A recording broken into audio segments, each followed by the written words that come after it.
새로운 제사장직의 탁월성이라는 그런 제목으로 함께 말씀을 보겠습니다. 제가 봉독할 테니까 잘 눈으로 따라오시면서 읽으시면 되겠습니다. 또 예수께서 제사장이 되신 것은 맹세 없이 된 것이 아니니 그들은 맹세 없이 제사장이 되었을 때 오직 예수는 자기에게 말씀하신 이로 말미암아 맹세로 되신 것이라. 주께서 맹세하시고 뉘우치지 아니하시리니 내가 영원히 제사장이라 하셨도다. 이와 같이 예수는 더 좋은 언약의 보증이 되셨느니라. 제사장 된 그들의 수요가 많은 것은 죽음으로 말미암아 항상 있지 못함이로되 예수는 영원히 계심으로 그 제사장 직분도 갈리지 아니하느니라. 그러므로 자기를 힘입어 하나님께 나아가는 자들을 온전히 구원하실 수 있으니 이는 그가 항상 살아계셔서 그들을 위하여 간구하심이라. 이러한 대제사장은 우리에게 합당하니 거룩하고 악이 없고 더러움이 없고 죄인에게서 떠나 계시고 하늘보다 높이 되시니라.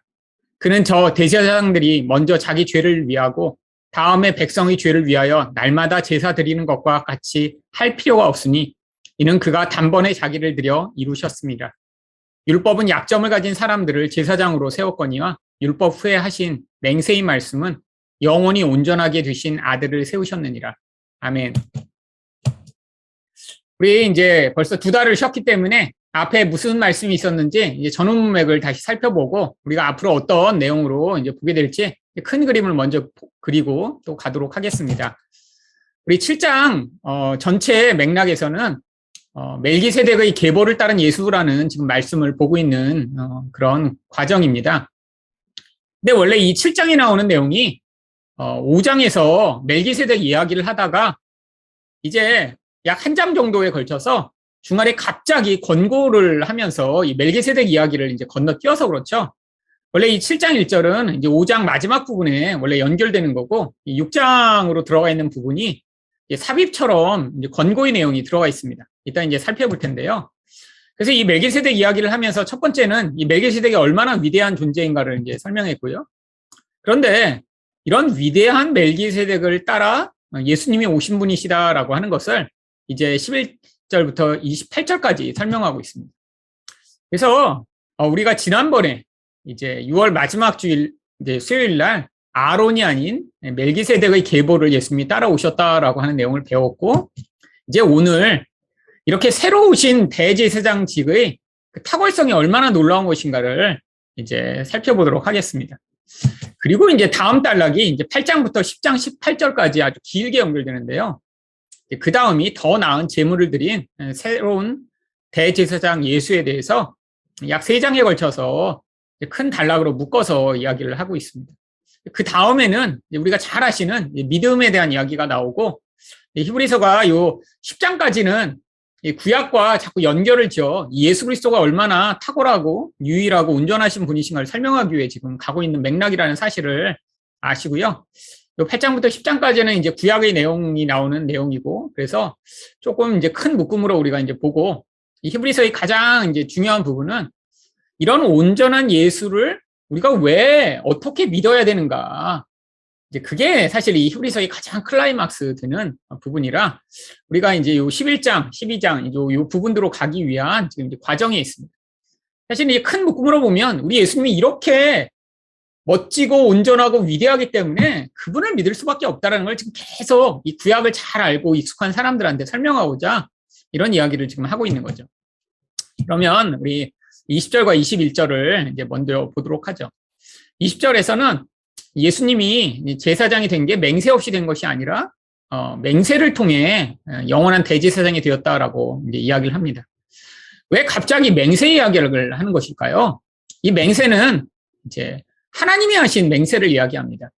근데 이 맹세에 대해서 바로 앞장에서 이미 설명을 한번 했어요. 어떤 맹세냐면 히브리서 6장 13절과 14절에 하나님이 아브라함에게 약속하실 때 가르쳐 맹세하자가 자기보다 더 큰 이가 없으므로 자기를 가르쳐 맹세하여 이르시되 내가 반드시 너를 복주고 복주며 너를 번성하게 하고 번성하게 하리라 하셨더니, 하나님이 자기를 가르쳐 맹세를 하셨는데 어떤 맹세를 하시냐면 이 아브라함의 자손에 대한 번성함을 약속하셨다는 거예요. 근데 이 번성함과 예수님이 이렇게 대제사장이 되신 게 무슨 관계가 있나요?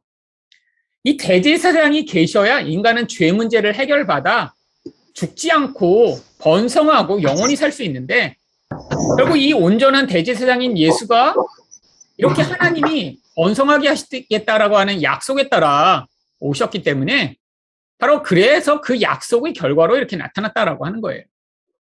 그래서 이 맹세 이야기를 하는 것입니다. 근데 이 예수님이 영원한 대제사장이 되셨다라고 하는 이야기는, 이제 이건 구약에 이제 하나님이 메시아 시에서 말씀하신 시편 110편 4절을 인용한 것입니다. 여호와는 맹세하고 변하지 아니하시리라 이르시되 너는 멜기세덱의 서열을 따라 영원한 제사장이라 하셨도다. 이 제사장이라는 존재는 인간이 죄를 지었는데 하나님께 다가가야 살 수 있는데, 그 중간자의 역할을 하는 자가 없으면 인간은 절대 하나님 만나지 못합니다. 구약에서는. 그러니까 만약에 제사장이 없다면 죄를 지은 인간은 해결받은 방향이 없어서 하나님이 약속하신 이 번성함을 누리지 못하는 거예요. 그러니까 결국 죽음이 약속되고 있는 거죠. 모두 다 멸망하고 끝인 것입니다. 아무 소망이 없는 거예요. 예를 들면 코로나에 다 걸렸는데 약이 없는 상황인 것 같은 거죠. 그래서 하나님이 구약에서 맹세하여 번성하겠다라고 하셨으니까, 그러니까 치료제도 주시겠다라고 이미 약속을 하셨다라는 거예요. 근데 그 치료제가 바로 이 죄에 대한 해결을 가능하게 하는 영원한 대제사장이 바로 이 치료제라고 하는 것입니다. 그러니까 하나님이 인간이 죄를 지었으니까 그냥 난 안 되겠다, 그냥 관둬버리자가 아니라 맹세하셨다는 거예요. 내가 반드시 치료해서 너희를 살릴 거야, 번성하게 할 거야. 그 결과로 예수님이 오셨음을 이 히브리서가 얘기를 하고 있는 거예요. 자, 그래서 이제 그 다음에 그래서 예수님이 언약의 더 좋은 보증이시다라고 이야기를 하는 것입니다. 더 좋은 언약의 보증이라고 하는 이 말은 이 어쩌면 히브리서 이 전반부에서 아주 가장 중요한 그런 키워드입니다. 예수님이 다른 게 아니라 언약의 더 좋은 보증이다. 근데 언약이 뭔가요? 결국 구약 시대에 하나님이 하나님의 백성들에게 약속하셔서 너희가 나의 계명을 따르고 나를 믿으면 내가 너희를 축복하고 영원히 함께 하시겠다라고 약속하신 바로 그 언약을 얘기하는 거죠. 근데 문제는 하나님에게 약속하셨지만 사람들이 죄를 지어서 이 보증에 대한 그 축복의 결과를 받아낼 수가 없는 거예요. 그렇잖아요. 사람이 제가 그럼 열심히 지켜보겠습니다. 하나님 말씀하신 대로 제가 충성할게요 했는데, 사람한테 이렇게 열심을 각자 그럼 한번 해봐라 그러고 했는데 개개인이 지킬 수가 없는 거예요. 그러니까 뭐가 아무것도 안 되는 거죠. 근데 예수님이 보증이 되시니까 우리는 실패해도 하나님이 약속하신 이 언약의 결과인 축복을 받을 수 있게 됐다는 것입니다.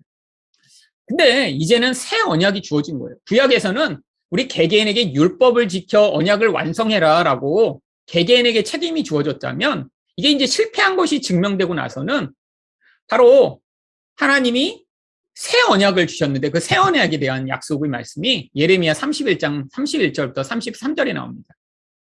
여호와의 말씀이니라 보라 날이 이르리니 내가 이스라엘 집과 유다 집에 새 언약을 맺으리라. 이스라엘 백성과 옛 언약을 맺으셨는데 다 실패했어요. 실패의 결과가 뭐죠? 나라가 망한 거죠. 다 이제 나라가 망해서 끝났습니다.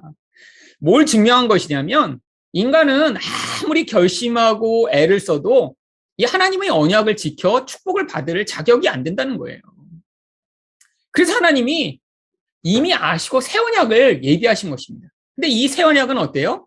내가 그들이 조상들이 손을 잡고 애굽 땅에서 인도하여던 내던 날에 맺는 것과 같이 아니할 것을, 내가 그들이 남편이 되었어도 그들이 내 언약을 깨트렸음이라 여호와의 말씀입니다. 언약의 본질은 다른 존재와 다른 특별한 관계를 맺는 것입니다. 그래서 결혼도 언약이라고 하는 거예요. 여러분, 세상에 결혼보다 더 친밀한 관계를 다른 사람과 맺을 수 없잖아요. 근데 하나님이 우리와 그런 특별한 관계를 맺어서 이제 그렇게 특별한 관계를 맺은 자에게는 하나님이 가지신 그 놀라운 복, 이걸 주시겠다고 한 거예요. 특별한 관계를 맺은 자만. 근데 문제는 그렇게 언약을 맺고 하나님과 남편과 아내의 사이처럼 친밀하게 하겠습니다 라고 약속해놓고 다 깨트려서 안 되니까 하나님이 이제는 옛날 건 안 되겠다. 그래서 주시기에 새 언약이라는 거죠. 이 새 언약을 그래서 33절에 그날 후에 내가 이스라엘 집과 맺을 언약은 이러하니 곧 내가 나의 법을 그들의 속에 두며 그들이 마음에 기록하여 나는 그들이 하나님이 되고 그들은 내 백성이 될 것이라 여호와의 말씀입니다. 이제는 표면적으로 우리가 외부에 있는 무슨 율법을 지키는 게 아니라 우리 마음속에 하나님의 법을 따를 수 있는 바로 그 성령을 통한 새 은혜를 주시겠다라고 약속하신 것입니다. 우리는 이 이중적 존재예요. 우리 마음에 예수가 들어와 성령으로 그 예수의 생명이 있는 자는 바로 하나님의 말씀을 들을 때 물론 내 삶에서 내가 100% 따라갈 수는 없지만 그게 맞다. 내가 그렇게 살고 싶다라고 하는 우리 안에서 하나님의 말씀에 대한 이제 반응이 우리 영혼 안에서 나오기 시작하며 이것을 거부하는 모든 것에 대해 바로 반대하고 그것이 불편한 마음이 반드시 나타나게 되어 있는 것입니다. 물론 우리 겉으로 보면 어떤 마음이 튀어나오기 때문에 자꾸 우리는 불순종하고 내가 죄를 짓고 하는 것처럼 보이지만 하나님이 보실 땐 이제 예수의 생명을 가진 자는 그거는 예수와 함께 십자가 못 박혀 없는 것처럼 여기시고 가끔씩 튀어나오는 우리 안에 있는 이 생명, 하나님의 말씀을 순종하고 하나님을 사랑하고자 하는 마음을 바로 이 새 언약을 지키는 결과로 보시고 우리에게 축복을 주시겠다고 하는데 이게 우리에게 달려있는 게 아니라 예수 그리스도를 언약의 보증으로 세우신 다음에 그러니까 우리는 실패해도 보증자가 되시는 예수님이 견고하니까 관계없다라는 거예요. 그래서 우리는 믿음이 요만큼밖에 안 돼요. 근데 그 조그만 믿음으로 예수를 믿었더니 예수는 온전해요. 그러니까 하나님이 우리 믿음은 코딱지만한데 우리가 그 예수랑 살짝 붙어있기만 해도 이 온전한 거를 내가 받아줄게 라고 해서 이 예수를 통해 우리에게 축복을 주신다는 거예요. 이게 바로 언약의 보증입니다. 근데 구약에는 이런 온전한 예수가 없었어요. 그러니까 어떻게 돼요? 내 믿음 조금 있는 걸로 가려고 했는데 이게 율법의 기준과 너무 모자란 거예요. 그러니까 결국 자기가 노력을 해도 하나라도 실패하니까 이 축복을 받을 수가 없는 거죠. 이 간격을 우리는 넘어갈 수가 없어요. 땅과 하늘의 차이니까. 근데 지금은 예수가 계셔서 예수를 조금만 믿으면 그냥 예수의 믿음으로 우리를 받아주시며 그분 때문에 우리가 복을 받게 된 이것을 더 좋은 언약의 보증이라고 부르는 것입니다. 그러니까 이게 지금 히브리서 이분을 믿기만 하면 이제 모든 게 끝나. 네가 연약해도 괜찮고 실패해도 괜찮고 자꾸 넘어져도 괜찮고 예수만 믿으면 돼라는 거 하는 걸 지금 설명하고자 사실 히브리서를 쓰고 있는 거예요. 자, 오늘의 핵심 중에 하나고요. 그래서 이제 과거의 제사장들과 예수님을 이제 대조합니다. 그래서 옛날에는 제사장들이 굉장히 많았어요. 왜요? 자꾸 죽으니까요. 근데 예수님은 그럴 필요가 없으세요. 대제사장 한 분이면 됩니다. 그리고 옛날에는 육신을 가지고 있으니까 여러 제사장들이 많은 사람들을 대신해서 그것들을 섬기고 그 역할을 했는데 이 예수님은 영적으로 우리 모든 존재와 성령으로 만나실 수 있기 때문에 그럴 필요가 없다는 거예요. 그래서 이제 한 분이면 됩니다. 그리고 영원한 분이기 때문에 죽지 않으세요. 그러니까 예수 말고 더 나은 분, 그 다음에 또 다른 분 이런 게 필요 없다는 거예요. 그래서 예수 한 분이면 끝이라는 것입니다. 영원히 계세요. 그래서 이제 예수님이 하시는 일이 뭐예요? 이 영원한 견고한 분이 항상 살아계셔서 우리를 위해 간구하실 수 있습니다. 이게 바로 온전한 구원이 가능한 이유죠. 여러분 이게 얼마나 큰 축복인지 몰라요. 여러분 예수님은 항상 계신데 여러분 보세요. 우리를 구원하시는데 그 구원에 굉장히 중요한 역할을 하는 게 바로 살아계셔서 우리를 위해 간구해 주시는 것입니다. 근데 왜 간구하실까요? 우리는 자꾸 실패하고 연약하고 믿음이 떨어지고 조금 있으면 마음이 상심하고 죄를 짓고 하니까 온전한 구원의 길로 가는데 누군가 이렇게 온전한 분이 우리를 붙들어서 하나님께 나아가 우리가 그 생명을 얻도록 도우셔야 되는데 예수님은 항상 살아계시고 온전하셔서 이 연약한 우리를 위해 간구하시며 그 중재자 역할을 하실 수가 있는 거예요. 자, 지금 이 히브리서에서 그냥 모든 것의 전제로 두고 있는 거는 하나님은 온전하셔서 하나님을 만나야지만 산다라고 하는데 인간은 죄를 지어 하나님께 절대 그냥 갈 수 없다라고 하는 이 전제 가운데 이 히브리서가 계속 기록되고 있는 것입니다. 그래서 누가 필요해요? 중간에 중보자, 중재자, 제사장이 필요한 거예요. 근데 이 역할, 인간이 온전해지는 게 아니라 이 중재자 역할이 온전한 예수님이 되시니까 우리가 그분을 믿고 그분 끝에만 붙어만 있기만 하면 온전한 분이 우리 연약한 자를 위해 기도하시며 하늘의 생명을 축복을 받을 수 있도록 도우셔서 온전한 구원이 된다라고 하는 거죠. 근데 이 역할을 누구만 할 수 있냐면 모든 조건이 완벽하게 갖춰져야만 합니다. 그 조건들이 5가지가 나오는데 예수님은 거룩하시고 악이 없고 더러움이 없고 죄인에게서 떠나 계시고 하늘보다 높으세요. 그러면 이 조건들이 공통적인 게 뭔가요? 하나님만 가지고 계시는 속성입니다. 자, 온전하신 하나님과 함께 계셔야 그 복을 우리에게 전달하실 수 있는데, 근데 우리는 죄인인데 온전하신 하나님과는 또 함께 할 수 없잖아요. 근데 예수님은 온전하시면서 또 어때요?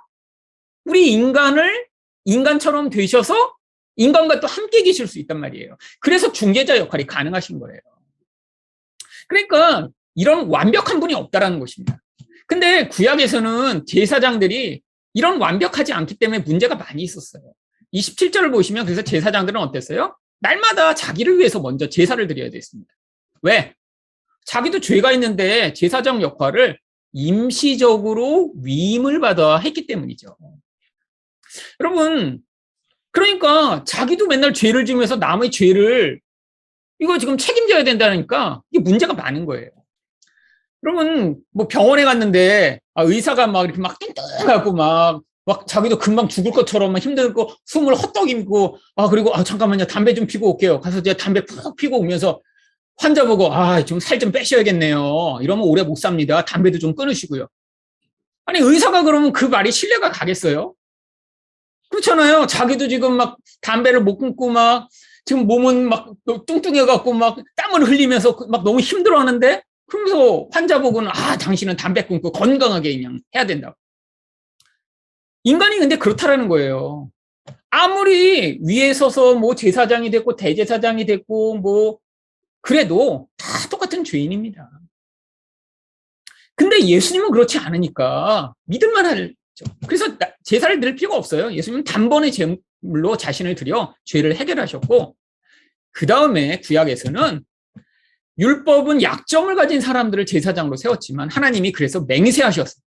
율법으로 그냥 주고 마신 게 아니라 내가 온전한 예수를 제사장으로 세우겠다라고 우리에게 맹세로 약속하셨다라고 하는 것이고, 그 예수가 우리에게 주어졌다라고 하는 것입니다. 자, 이 히브리서의 큰 맥락은 바로 그래서 우리가 믿을 분은 예수밖에 없다라고 하는 것을 오늘도 설명하고 있고요. 여러분, 성경은 우리에게 네가 정말 더 멋진 사람이 돼서 옛날보다 죄를 더 적게 지어서 더 훌륭하고 멋진 사람이 돼서 그래서 하나님이 너를 보실 때 뭐 10년 전에 왜 이렇게 멋진 사람이 됐구나 네가 라고 하는 걸 우리에게 요구하는 게 아니라 우리는 맨날 넘어지고 맨날 약하고 맨날 힘들어도 우리에게 언약의 보증이 되시는 예수님을 딱 주신 뒤에 그분만 믿게만 하면 네가 연약하고 넘어져도 그 예수가 너를 위해 늘 중보하며 너를 붙들어 온전한 하나님께 인도해 그분의 생명과 축복을 받도록 하니까 예수만을 끝까지 믿어라 라고 하는 사실을 이 히브리서가 이야기해주고 있는 것입니다.